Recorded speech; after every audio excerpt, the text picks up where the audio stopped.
Acidic દ્રાવણમાં જે KMnO4 છે એની પહેલા તો I માઇનસ એટલે કે આયોડાઇડ, Fe આયન અને ત્રીજું છે S એટલે કે સલ્ફર આયોડાઇડ સાથેની પ્રક્રિયાના આયનીય સમીકરણ લખવાનું.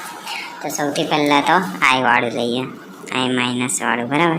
તો એની માટે કોની જોડે પ્રક્રિયા કરવાની? KMnO4. તો યાદ રાખવાની ટ્રીક છે, I છે, I આપણે લઈશું 10. કેટલા લઈશું? 10. તો હું લીધા 10 કેટલા માઇનસ KMnO4 સાથે પ્રક્રિયા કરવાની છે. એમાં આપણે K નહીં લેવાનો, ખાલી MnO4 લેવાનો. પ્લસ ખાલી MnO4 10 I છે એટલે હું 2 MnO4 લઈશ. MnO4 ક્યાં? માઇનસ. આની જોડે હું લઈશ બીજા 16 હાઇડ્રોજન.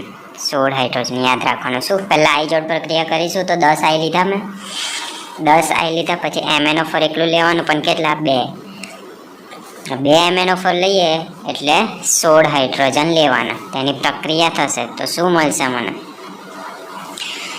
તો આ 2Mn મળશે અને Mn ની ઉપર પણ 2 આવતા રહેશે એટલે કે +2 થઈ જશે, બરાબર. એની જોડે પાણી છૂટું પડશે. પાણી એટલે કે H2, આ રહ્યો H અને આ રહ્યો O. કેટલું પાણી છૂટું પડશે? અહીંયા આગળ 16 H હતા ને, તો 16 ના અડધા કરી દેવાના. 16 ના અડધા એટલે કે 16 ભાગ્યા 2 કેટલા થાય? 8 થાય. 16 ના અડધા 8 થાય, તો 8 જેટલું પાણી છૂટું પડશે અને આયોડાઇડ બનશે, મતલબ કે પ્લસ 10 ના આયોડિન બનશે. આયોડિનમાં કેટલું? અડધા થઈ જશે. 10 ના અડધા મતલબ કે 5 આયોડિન બનશે.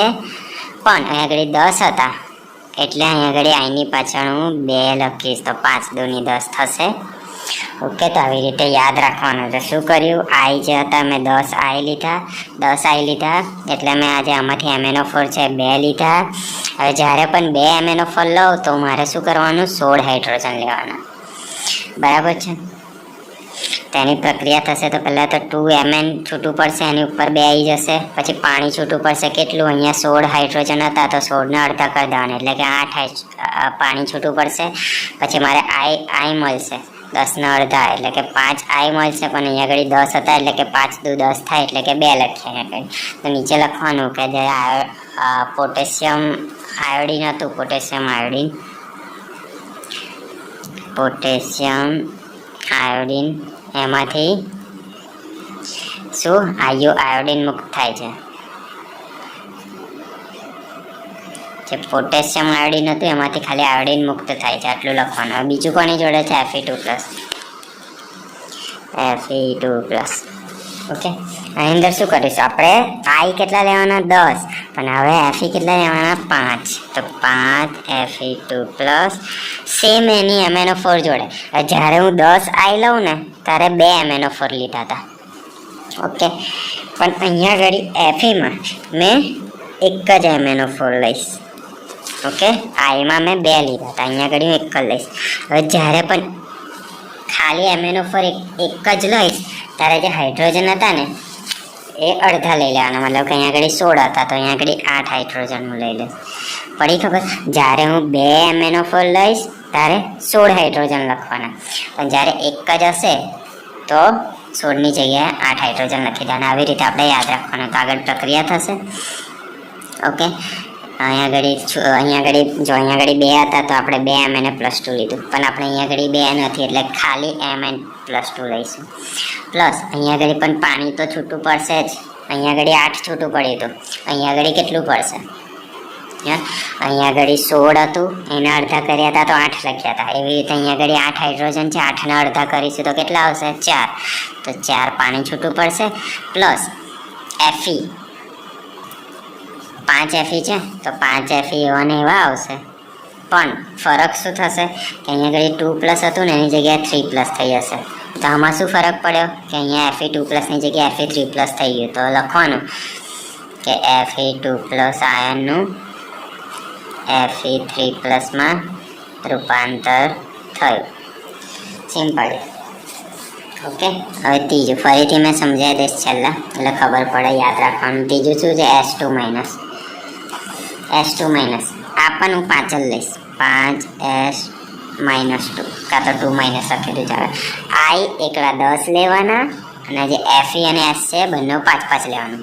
હવે અહીંયા આગળ હું શું કરીશ, એકલો MnO4 લઈશ કે 2 MnO4 લઈશ? તો યાદ રાખવાનું એસમાં અહીંયા આગળ પ્લસ, એવું પણ યાદ રાખી શકો છો કે જ્યારે માઇનસ માઇનસ આવે ને ઉપર ત્યારે MnO4 2 લેવાના, અને જ્યારે ઉપર પ્લસ આવે ને ત્યારે એક જ MnO4 લેવાનું, બરાબર? તો અહીંયા આગળ માઇનસ છે તો 2 MnO4 લીધા હતા, એટલે અહીંયા માઇનસ છે તો 2 MnO4 લઈશ.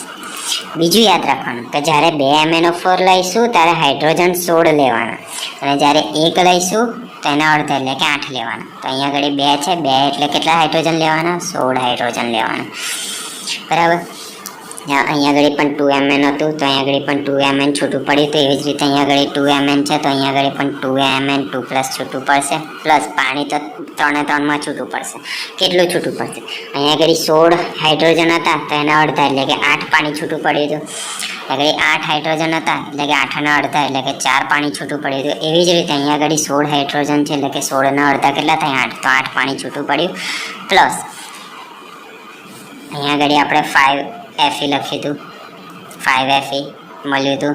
અહીંયા આગળ 5S છે તો અહીંયા આગળ પણ 5S જ મળશે, ફરક -2 નીકળી જશે. બસ અહીંયા આગળ 10 આયન હતા, એની જગ્યાએ મેં 5 આયન લખ્યા હતા, પણ જોડે 2 લખ્યા હતા, એટલે કે 5 દુ અહીંયા 10 થઈ જાય, બરાબર? તો આની અંદર શું થયું? S-2 એટલે કે સલ્ફાઇડ જે આયન હતા એનું સામા S એટલે કે સલ્ફરમાં શું થશે? આની અંદર ઓક્સિડેશન થશે. શું થશે? ઓક્સિડેશન થશે. ઓકે, ફરીથી હવે ટ્રીક, મસ્ત ટ્રીક છે. I જોડે કરવાનું છે. I 10 લેવાના, Fe 5 લેવાના, S 5 લેવાના, બરાબર? હવે જેની ઉપર માઇનસ છે ને ત્યાં આગળ મેં 2 MnO4 લઈશ, 2 MnO4 લઈશ, અને જેની ઉપર પ્લસ છે એમાં હું એક જ MnO4 લઈશ. ઓકે, જ્યાં આગળ મેં 2 MnO4 લીધા ત્યાં આગળ હું 16 હાઇડ્રોજન લઈશ, 16. અને જ્યાં આગળ મેં 1 MnO4 લીધો ત્યાં આગળ 8 હાઇડ્રોજન લીધું. ઓકે, જે છૂટું પાડવાનું. હવે 2 MnO4 ને 16 હાઇડ્રોજન વાળો બંનેમાં સેમ છે ને, તો બંનેમાં Mn અને H2O સરખા છૂટા પડે. જો 2Mn અને 8 H2O.